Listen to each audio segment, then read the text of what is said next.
Good morning all of you. I welcome you all on the MCIT digital platform. So आज का topic हमारा रहेगा fate maps, जिसको आप संभावी रेखा चित्र भी बोलते हो। जब मैं बात करती हूँ संभावी रेखा चित्र की, तो सीधी सी एक नॉर्मल सी चीज़ मेरे माइंड में आती है कि संभावी रेखा चित्र यानी कि एक सपोज़ हमने बात की जाइगोट बना, जाइगोट में विदलन हुआ, क्लीवेज हुआ, और क्लीवेज के कारण हम वहाँ पर क्या देखेंगे, कुछ चेंजेस देखने को मिलेंगे। दूसरी चीज़, क्योंकि विदलन हो रहा है तो ब्लास्टोमियर्स बन रहे हैं, आपको सबको पता है, और हर ब्लास्टोमियर का एक फ्यूचर होता है, आगे जाकर एक भविष्य होता है जिसका निर्धारण होता है, यानी कि भविष्य का निर्माण ब्लास्टोमियर का काम होता है। अब हर ब्लास्टोमेयर से भविष्य बनेगा, तो हर ब्लास्टोमेयर के एक सेल से कुछ ना कुछ कोशिका बनेगी या कुछ ना कुछ ऑर्गन, अंगों का निर्माण होगा, ऑर्गन्स का फॉर्मेशन होगा। सो यहाँ पर हम बात करें फेट मैप, संभावी रेखा चित्र। यहाँ पर हम एक्चुअल में मार्क करते हैं, क्या मार्क करते हैं कि हर पार्ट से आगे जाकर क्या बनेगा। इसको क्योंकि हम संभावित अवस्था बता रहे कि आगे जाकर इन फ्यूचर क्या बनता है, इससे यही हमें डिटेल में बताना होता है। अब क्योंकि बात हो रही है यहाँ पर कि भविष्य में इसका क्या बनता है, फ्यूचर में इन रीजन से क्या फॉर्म होगा, सो सेकेंडली यहाँ पर हमने कुछ फेट मैप्स ड्रॉ किए हैं अलग अलग ऑर्गेनिजम्स के अलग अलग तरीके से। अब यहाँ पर आप देखोगे, सबसे पहले इस फेट मैप को ड्रॉ करने से पहले हमारे माइंड में एक नॉर्मल सी छोटी सी चीज़ आनी चाहिए कि इन फेट मैप्स को हमने ड्रॉ तो कर दिया, बट इनको हम कैसे पता लगाएंगे कि किससे क्या बन रहा है। तो हमारे पास एक, बोल सकते हो आप, ग्राफ होना चाहिए या फिर एक मार्किंग रीजन होना चाहिए कि किस रीजन से क्या बनेगा। तो हम जब भी ऐसी लाइंस देखेंगे, इसका साफ साफ मतलब है कि इस रीजन से क्या बन रहा है, एक्टोडर्म का निर्माण हो रहा है। दूसरी बात करूंगी, जब भी मैं ऐसे डॉट्स देखूंगी तो यहाँ पर इसका क्या मतलब है कि इस रीजन से क्या बन रहा है, मीजोडर्म का निर्माण हो रहा है। जब मैं ऐसा रीजन देखूंगी तो इस रीजन से क्या पता चल रहा है कि इस रीजन से क्या बन रहा है, एंडोडर्म बन रहा है। ठीक है, ऐसा फॉर्मेशन देखूंगी तो क्या बन रहा है, इस रीजन से योक बन रहा है। अगर मैं कंप्लीटली ऐसा फॉर्मेशन देखूंगी तो इस रीजन से न्यूरल प्लेट का निर्माण हो रहा है। और जब मैं ऐसा रीजन देखती हूँ जहाँ पे ऐसी लाइंस भी है, ऐसी लाइंस भी है, तो उस रीजन को मैं बोलूँगी कि नोटोकॉर्ड का निर्माण हो रहा है। तो ये सारे रीजन्स हैं जिनसे अलग अलग फॉर्मेशन होंगे, न्यूरल प्लेट का फॉर्मेशन, नोटोकॉर्ड का फॉर्मेशन। अब सीधी सी बात माइंड में आएगी कि जब मैंने ये बोला कि मैं एम्फिओक्सिस की बात कर रही हूँ, तो एम्फिओक्सिस सीधा सा आपको पता है लेंसलेट होता है, राइट, कॉर्डेटा का मेंबर है या प्रोटोकॉर्डेटा का मेंबर है, ऑफ कोर्स लोअर कॉर्डेट्स का मेंबर है। अब क्योंकि यहाँ पर मैं देख रही हूँ इतना रीजन एक्टोडर्म, यानी कि यहाँ से संभावित क्या है, भविष्य में क्या बनेगा, इस रीजन से एक्टोडर्म बनेगा। यहाँ से इस रीजन से क्या बनेगा, नोटोकॉर्ड बनेगा। सेम बात करूँगी, इस रीजन से क्या बनेगा, इस रीजन से यहाँ पे क्या बनेगा, मीजोडर्म बनेगी, और इस रीजन से एंडोडर्म बनेगी। यानी कि यहाँ पे क्या नहीं देखने को मिल रहा, योक या पित्तक देखने को नहीं मिल रहा है, प्लस न्यूरल प्लेट का भी निर्माण हमें नहीं पता चल रहा। एसिडियन की बात करेंगे, एसिडियन में हम देख रहे हैं ये वाला पार्ट एक्टोडर्म, ये वाला पार्ट मीजोडर्म, ये एंडोडर्म, एंडोडर्म के पास ही नोटोकॉर्ड और नोटोकॉर्ड के पास ही न्यूरल प्लेट्स, योग देखने को नहीं मिल रहा है। टेलियोस्ट की बात करूँगी, यहाँ पे इतना सा पार्ट है जो न्यूरल प्लेट का है, ये पार्ट नोटोकॉर्ड का है, ये पार्ट एक्टोडर्म, ये पार्ट बीच वाला मीजोडर्म, ये पार्ट एंडोडर्म, और ये पूरा पार्ट क्या हो जाएगा, योग हो जाएगा। यहाँ एम्फीबियन की बात करूँगी, ये वाला पार्ट एक्टोडर्म, ये पार्ट न्यूरल प्लेट का, ये पार्ट नोटोकॉर्ड का, ये वाला पार्ट मीजोडर्म का, नीचे वाला पार्ट एंडोडर्म का। सेम रेप्टाइल्स एंड एम्फीबियंस की बात करूँगी तो रेप्टाइल्स एंड एम्फीबियंस में भी क्या देखने को मिलता है, सीधी सी बात है, ये वाला पार्ट जो है एक्टोडर्म है, ये वाला पार्ट न्यूरल प्लेट, ये पार्ट यहाँ पे नोटोकॉर्ड, ये पार्ट यहाँ पे मीजोडर्म। एंड ये एंडोडर्म, ये पूरा पार्ट योक। तो इनसे आप क्या कंक्लूजन निकाल सकते हो कि हमने हर ऑर्गेनिज्म का एक फेट मैप प्रिपेयर किया है कि इन रीजन से या इस भाग से आगे इन फ्यूचर यही पार्ट फॉर्म होगा। इसी को मैं बोल रही हूँ फेट मैप। एक तरह से बोल सकते हो मैप मीन्स पिक्चर के थ्रू हम रिप्रेजेंट कर रहे हैं, पिक्चर के थ्रू हम शो कर रहे हैं। Maps, fate maps future maps हैं जाइगोट के, जिनसे आगे जाकर क्या बन सकता है। तो एक कंक्लूजन निकाल सकते हैं कि सबसे ज़्यादा पार्ट जो कवर कर रहा है एक्टोडर्म का वो एसिडियंस कवर कर रहा है। मीजोडर्म का सबसे ज़्यादा पार्ट जो है वो मोस्ट प्रोबेबली या तो एम्फीबियंस या फिर एम्फिऑक्सिस में देखने को मिल रहा है। एंडोडर्म का मोस्ट ऑफ द पार्ट कौन कवर कर रहा है, या तो एम्फिऑक्सिस या फिर एम्फीबियंस। योक जो है वो सिर्फ टिलियोज और रेप्टाइल्स एंड एवीज में देखने को मिल रहा है, राइट। नोटोकॉर्ड की बात करूं तो नोटोकॉर्ड रीजन सब में है, लेकिन सबसे ज़्यादा नोटोकॉर्ड रीजन एम्फिऑक्सिस में देखने को मिल रहा है। अब अगर मैं बात करूं न्यूरल प्लेट की, तो न्यूरल प्लेट पार्ट भी सब में है, एम्फिऑक्सिस में देखने को हमें नहीं मिल रहा है। यानी कि एम्फिऑक्सिस में न्यूरल ट्यूब एडल्ट स्टेज में कैसी दिखती है ये आप जानते हैं। अब हम बात करेंगे यहाँ पर फेट मैप्स की। तो हमने बोल दिया कि ये संभावी रेखा चित्र है अलग अलग ऑर्गेनिजम्स के।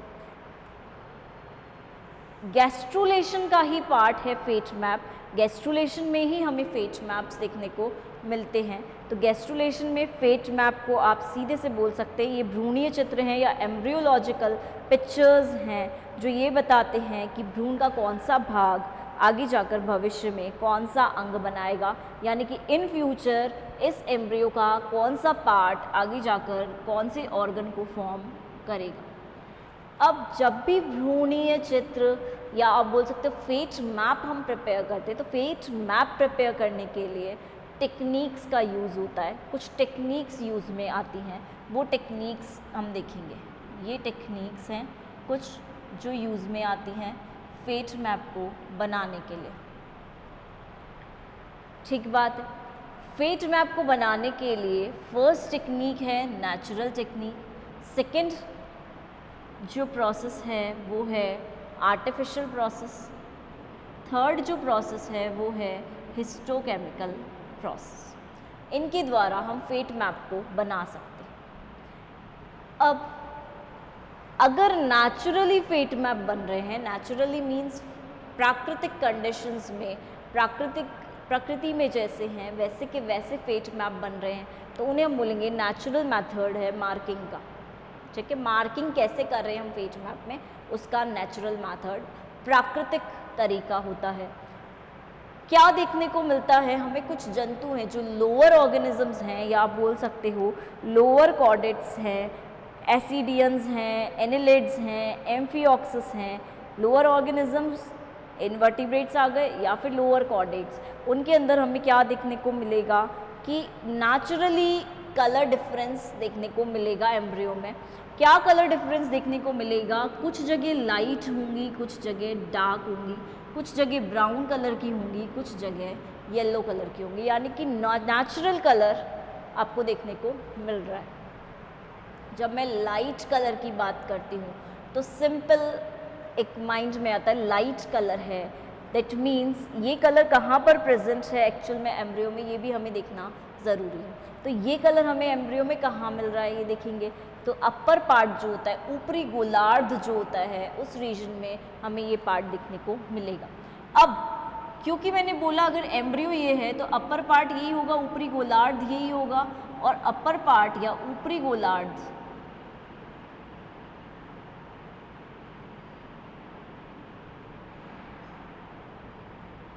जो भाग है वो कैसा दिखेगा, लाइट कलर का दिखेगा। और इस पार्ट से मोस्टली क्या बनेगा, एपिडर्मिस या फिर एक्टोडर्म, यानी कि एक्टोडर्म के रीजन्स का इसके द्वारा निर्माण होगा, एक्टोडर्म बनेंगे। या फिर एक्टोडर्म के साथ साथ एक्टोडर्म से एपिडर्मिस भाग भी बनता है, तो एपिडर्मिस भाग, तो इससे क्या बनेगा, एपिडर्मिस और एक्टोडर्म। और ये कलर कैसा दिखेगा, लाइट कलर का। प्रेजेंट कहाँ है ये भाग, तो ये भाग अपर गोलार्ध में, अपर हाफ पार्ट में प्रेजेंट रहेगा। नाउ सेकेंड देखेंगे हम येलो कलर। जब हमें येलो कलर दिखता है तो एक माइंड में चीज़ आती है कि येलो कलर का है भाग, तो ये भाग कौन सा होगा, पोस्टीरियर और वेंट्रल भाग। देखो पोस्टीरियर, पी फॉर पोस्टीरियर, पश्च भाग और अधर भाग, वेंट्रल भाग। पश्च और अधर भाग में, पोस्टीरियर पार्ट में भी और अधर भाग में भी हमें कलर कैसा दिखेगा, येलो दिखेगा। अर्धचंद्राकार भाग होगा, सेमी लूनर भाग होगा ये, तो लिख सकती हूँ मैं यहाँ पर सेमी लूनर भाग। और क्योंकि सेमी लूनर भाग है तो इससे क्या बनेगा, इससे बनेगा मीजोडर्म। मीजोडर्म का निर्माण इस भाग से होगा। तीसरी बात करूँगी मैं, हमें रीजन मिलेगा ब्राउन कलर का। ये रीजन कहाँ उपस्थित होगा, एडी एक्सिस पर, यानी कि एंटीरियर के साथ साथ डॉर्सल भाग की तरफ। अग्र किस भाग की तरफ, पृष्ठ भाग की तरफ, डॉर्सल भाग की तरफ, अग्र डॉर्सल भाग की तरफ।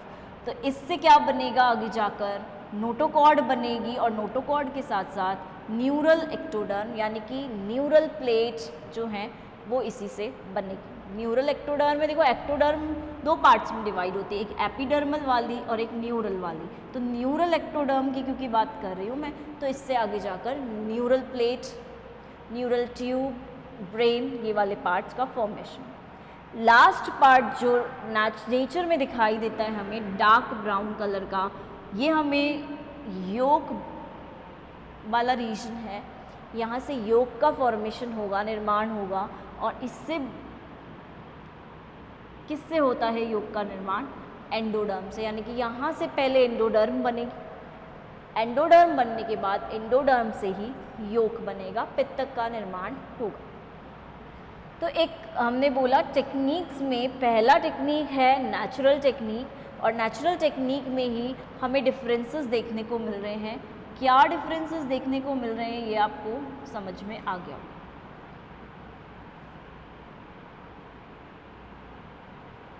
कि नेचुरल मेथड है और नेचुरल मेथड में 4 कलर्स अगर देखने को मिलते हैं तो इस तरह से 4 कलर्स देखने को मिलेंगे। इन सब 4 कलर्स से अलग अलग पार्ट बनेंगे और अलग अलग पार्ट से अलग अलग जगह पर डिफरेंट ऑर्गन्स का फॉर्मेशन होगा। तो ये हमने फेट मैप प्रिपेयर किया, देखने को मिला हमें एसिडियंस, एम्फियोक्सस एटसेट्रा में, ठीक है, lower organisms. Now second technique जो हमारी आती है वो आर्टिफिशियल टेक्निक है। क्योंकि आर्टिफिशियल टेक्निक है तो आप इसको कृत्रिम टेक्निक भी बोल सकते हो, आर्टिफिशियल टेक्निक को आप कृत्रिम भी बोल सकते हो। अब आर्टिफिशियल है तो ऑब्वियस सी बात है हम लेबोरेटरी में करा रहे हैं, इसलिए हम इसको बोल रहे हैं आर्टिफिशियल टेक्निक। हम कराएंगे तो क्या हो जाएगी, आर्टिफिशियल टेक्निक, कृत्रिम तकनीक हो जाएगी। और कृत्रिम तकनीक में डिफरेंट प्रोसेसेस इन्वॉल्व होते हैं। पहला प्रोसेस जब मैं बात करती हूँ तो पहला प्रोसेस क्या आएगा, वाइटल स्टेनिंग। वाइटल स्टेनिंग को हम एक और नाम देते हैं और इसको हम बोलते हैं जैविक अभिरंजक विधि। जैविक अभिरंजक विधि में किसका इस्तेमाल किया जाएगा, तो नाम से पता चल रहा है वाइटल स्टेनिंग है तो किसका यूज़ किया जाएगा, वाइटल डाइज का। वाइटल स्टेनिंग में वाइटल डाइज ही यूज़ होंगी। जैविक अभिरंजन विधि, जैविक अभिरंजक का इस्तेमाल। और जब मैं बोल रही हूँ वाइटल स्टेनिंग है तो ये बायोलॉजिकल जो सेल्स हैं, जो लिविंग कंडीशन में सेल्स प्रेजेंट हैं, उनको स्टेन करने का काम करता है। यानी कि लिविंग कंडीशन के सेल्स को स्टेन करेगा तो उसे हम क्या बोलेंगे, vital stain. Simple, very simple. दूसरी चीज़ वाइटल स्टेन्स हैं। वाइटल स्टेन्स ऐसे स्टेन्स जो सेल्स को लिविंग कंडीशन में स्टेन करते हैं, उनकी किसी भी प्रॉपर्टी को इन्फ्लुएंस नहीं करते, डिस्टर्ब नहीं करते, जैसे हैं वैसा रखते हैं। दूसरी चीज़ लिविंग कंडीशन के सेल्स को स्टेन करेंगे। तीसरी चीज़ जब भी साइटोप्लाज्म को स्टेन करेंगे कोई भी चेंजेस क्रिएट नहीं करेंगे, ना उन्हें डेड कंडीशन में ले जाएंगे, जैसे हैं वैसे के वैसे रखेंगे। अब क्योंकि स्टेन है, ठीक है, तो स्टेन की बेसिस पर 3 टाइप के वाइटल स्टेन्स हमें देखने को मिलेंगे। और वाइटल स्टेन्स 3 टाइप के कौन कौन से हैं, तो वो है neutral red, Nile blue sulphate plus Bismarck brown.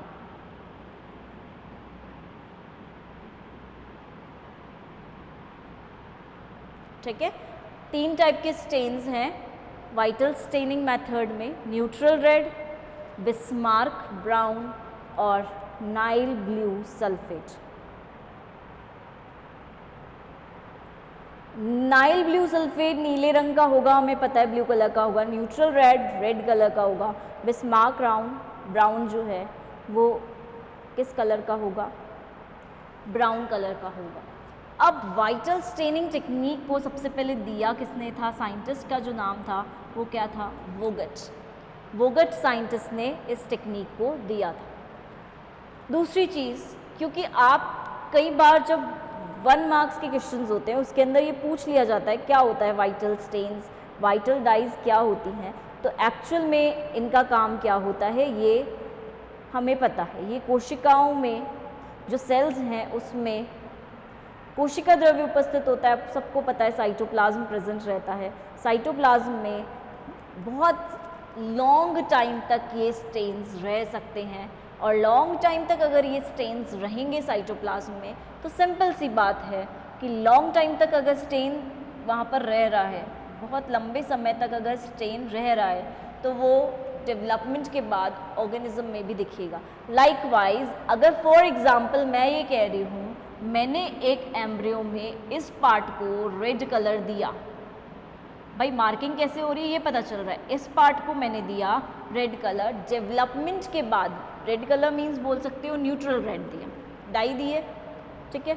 Development के बाद मैंने ऑब्जर्व किया कि किस पार्ट से रेड कलर दिख रहा है, तो मैंने ऑब्जर्व किया सपोज इस पार्ट से मेरे को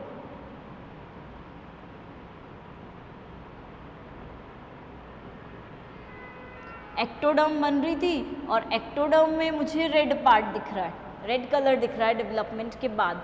तो डेवलपमेंट के बाद जब मैं बोल रही हूँ कि एक्टोडर्म से रेड कलर मिल रहा है, दैट मीन्स इस पार्ट से क्या बन गई, एक्टोडर्म।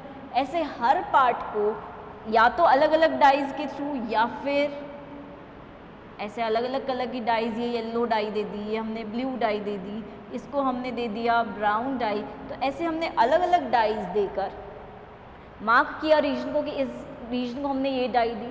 प्लस उसके बाद डेवलपमेंट के बाद देखा कि कौन से ऑर्गन से कैसा कलर आ रहा है, तो हमने ऑब्जर्व किया कि इस ऑर्गन से इस टाइप का कलर ऑब्जर्व हो रहा है। तो उस कंडीशन में हमने क्या किया, नोट डाउन कर लिया कि इस पार्ट से फ्यूचर में ये पार्ट बन रहा है, तो वो हो गया फेट मैप। तो कलर की डाइज यूज़ करने से हम फेट मैप्स प्रिपेयर कर सकते हैं, बना सकते हैं, ठीक है। प्रिपेयरिंग टेक्निक एक तरह से। दूसरी टेक्निक जो आती है वो आती है कार्बन पार्टिकल। कार्बन पार्टिकल्स को भी हम डिफरेंट पार्ट्स पे यूज़ कर सकते हैं और डेवलपमेंट के बाद हम कंटेंट देख सकते हैं कार्बन पार्टिकल्स का, हमें किस ऑर्गन से कंटेंट मिल रहा है, तो उस बेसिस पर हम बता देंगे कि हाँ इस पार्ट से ये पार्ट फॉर्म हुआ, राइट। तो इस तरह से कार्बन पार्टिकल के बेसिस पर भी हम दे सकते हैं। सेम रेडियो एक्टिव सब्सटेंसेस का यूज़ किया जा सकता है। एक किसी भी पार्ट को रेडियो एक्टिव सब्सटेंसेस दिए जाएंगे, रेडियो एक्टिव सब्सटेंसेस देने के कारण क्या होगा, रेडियो एक्टिविटी ऑब्जर्व की जाएगी हर ऑर्गन से, और जहाँ पे जैसी रेडियो एक्टिविटी ऑब्जर्व की जा रही है उसके बेसिस पर फेट मैप प्रिपेयर किए जाएंगे। लास्ट आता है हमारा फ्लोरोसेंट डाइज। फ्लोरोसेंट डाइज की जब बात करते हैं हम, तो फ्लोरोसेंट डाइज ऐसी डाइज होती हैं जो जैसे ही लाइट के कांटेक्ट में आएंगी, फ्लोरोसेंट डाइज बोल सकते हो, ऐसी डाइज जो जैसे ही लाइट के कांटेक्ट में आएंगी तो ये क्या करने लग जाती हैं, प्रकाशित होने लग जाती है, बहुत ज़्यादा एमिट करने लग जाती है लाइट को, बहुत ज़्यादा लाइट में देखने पर। अब क्योंकि ये कोशिकाएं जो हैं जहाँ पर डाइज फ्लोरोसेंट वाली थी वो क्या होंगी, बहुत ज़्यादा एक्टिवेट हो जाएंगी, उत्तेजित हो जाएंगी, उत्तेजित होकर वो बहुत ज़्यादा प्रकाशित होंगी, बहुत ज़्यादा लाइट दिखाएंगी। एंड जब बहुत ज़्यादा लाइट शो करेंगी तो हम उसे बोलेंगे कि वो फ्लोरोसेंट है, कि माइक्रोस्कोप के नीचे देखा हमने, उसे लाइट मिली तो क्या हुआ, लाइट मिलते ही वो बहुत ज़्यादा दिखने लग गए। अब इन फ्लोरोसेंट डाई को हम इंजेक्शन के थ्रू भी दे सकते हैं, ठीक है। जब हमें देना हो तो हम इंजेक्शन के थ्रू भी इन फ्लोरोसेंट डाइज को दे सकते हैं। किसको देंगे, भ्रूणीय अवस्था को ही देंगे, एम्ब्रियोनिक स्टेज को ही देंगे। और सबसे बेस्ट एग्जाम्पल जो इस डाई का होता है वो होता है कार्बोसाइनिन।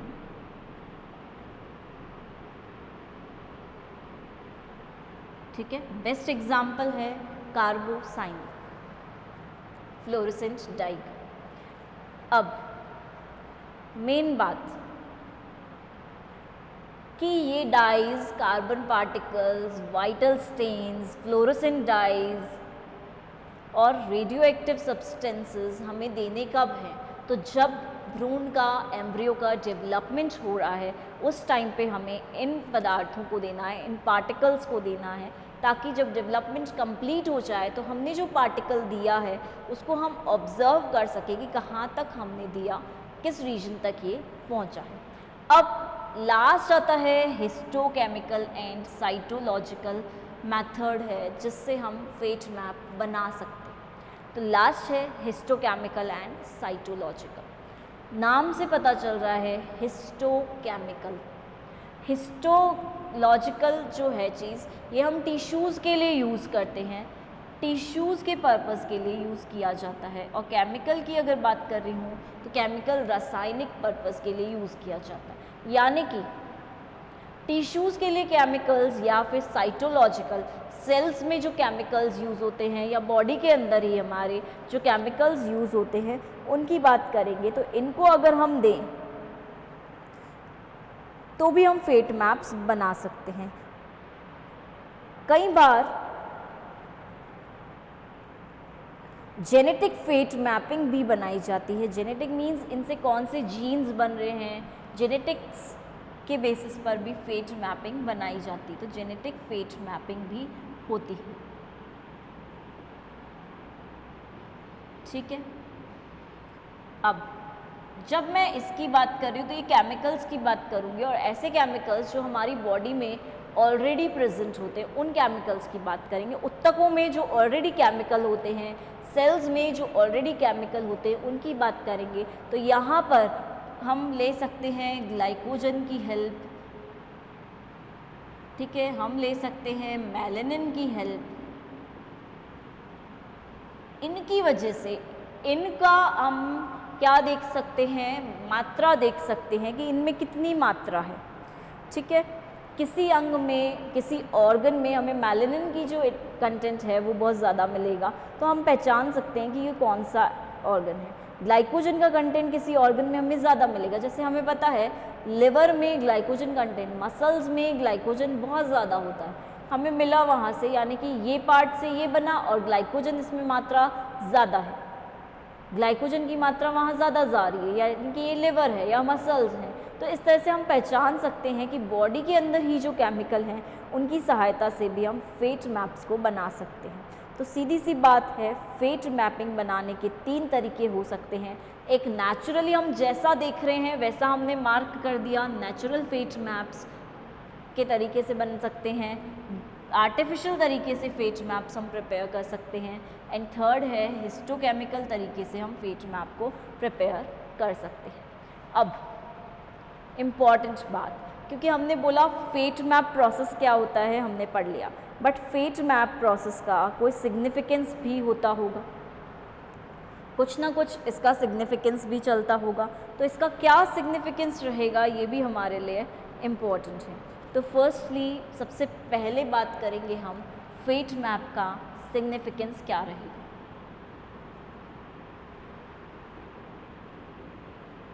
यानी कि इसका महत्व क्या रहेगा। सिंपल सी बात है, जब भी मैं सिग्निफिकेंस की बात करती हूँ, महत्व की बात करती हूँ,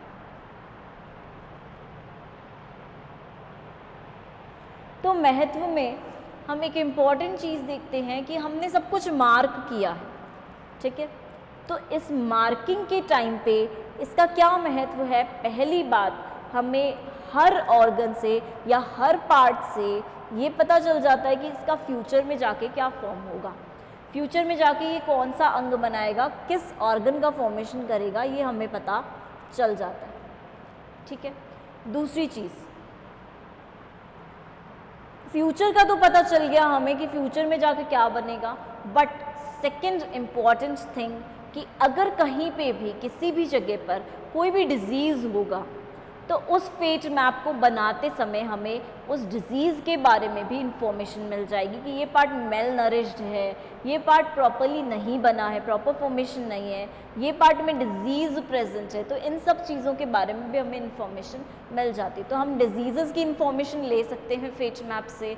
हम कैसे आगे जाके कौन सा अंग, कौन सा ऑर्गन कैसे बनेगा, उसकी इंफॉर्मेशन हम यहाँ से ले सकते हैं। तो सीधी सी बात, इन पार्ट से हमें पता चल जाएगा कि आगे जाकर क्या बन रहा है, ठीक है। तो फेट मैप्स के सिग्निफिकेंस में हम यही बोल सकते हैं, सबसे पहले विकसित जो हो रहा है भ्रूण, उसमें कोई विकार तो नहीं है, कोई डिजीज़ तो नहीं है, कुछ ना कुछ मेल नरिशमेंट तो नहीं है, या फिर सेकेंड थिंग, आगे जाकर फ्यूचर में कौन से पार्ट से क्या बनेगा, ये इम्पॉर्टेंट चीज़ है जिससे हमें ये पता चल सकता है, इजीली हम आइडेंटिफाई कर सकते हैं।